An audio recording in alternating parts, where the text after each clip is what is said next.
اللہ نے انسان کے نزدیک ہزاروں نشانیوں کو واضح کر کے رکھا ہے تاکہ انسان اللہ کی قدرت کو دیکھے اور یہ سمجھ جائے کہ پوری کائنات کا مالک خالق موجود ہے۔ ان عظیم نشانیوں میں سے ایک نشانی سورج گرہن اور چاند گرہن بھی ہے۔ بے شک ہر چیز پہ قدرت صرف اللہ کی ہے، ہر چیز پہ حکومت صرف اللہ کی ہے۔ علم جفر کی روشنی میں زمین اور چاند کی حرکت سے انسان کے وجود میں مختلف احساسات پیدا ہوتے ہیں، اور جب جب چاند گھومتا ہوا زمین اور سورج کے بیچ میں آ جاتا ہے تو زمین پہ موجود مخلوقات کے دماغ پہ ریت و غلاب کا اثر ہوتا ہے اور وجود میں مختلف اوصاف ابھرنے لگتے ہیں۔ امام جعفر صادق علیہ السلام نے فرمایا کہ جب امام مہدی کے ظہور کا وقت قریب آئے گا تو ایک ہی مہینے میں دو چاند گرہن،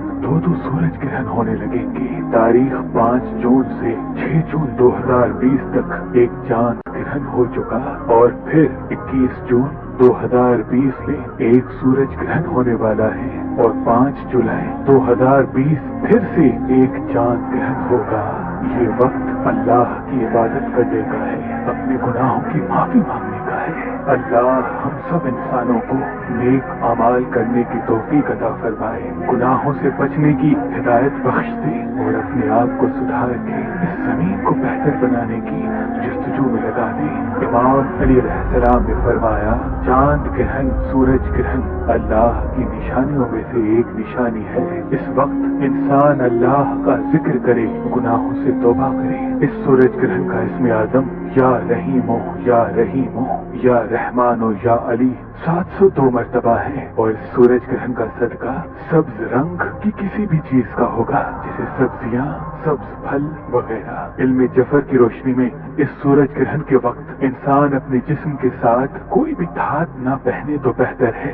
سونا، چاندی، تانبا، لوہا اگر اسے پہنا ہے تو وہ گرہن کے وقت اتار دے اور کوشش کرے گرہن کے بعد 27 مرتبہ چاروں کل پڑھ کے اللہ سے اپنی کامیابی و کامرانی کے لیے دعا مانگے۔ بے شک اللہ ہر چیز پہ قدرت رکھتا ہے۔ اس سورج گرہن کا وقت پاکستانی وقت کے حساب سے 21 جون 2020 9:25 صبح سے شروع ہوگا، جس کا عروج 21 جون 2020 صبح 11:02 تک جائے گا اور جس کا اختتام 21 جون 2020 1:05 تک ہوگا۔ لیکن اس گرہن کا احتیاط 21 جون صبح 8 بجے سے لے کے 2 بجے تک کیا جائے تو بہتر ہے۔